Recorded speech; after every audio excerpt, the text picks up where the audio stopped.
Hello, welcome guys. Today in this video, I'm going to show you how to disable delete configuration dialog on Windows 10 PC or laptop. So guys, if you want to disable delete configuration dialog on Windows 10 PC, so very easy.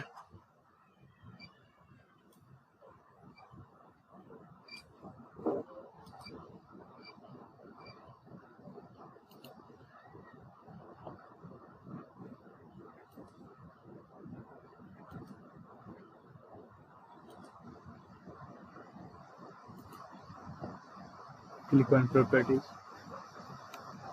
and uncheck this box. Display delete configuration dialog. After click on apply, click on OK.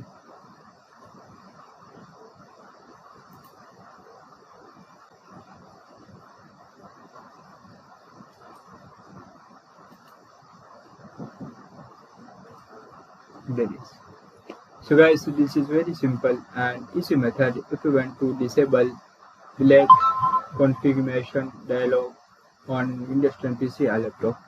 Thank you for watching this video. Please subscribe to my channel for latest update.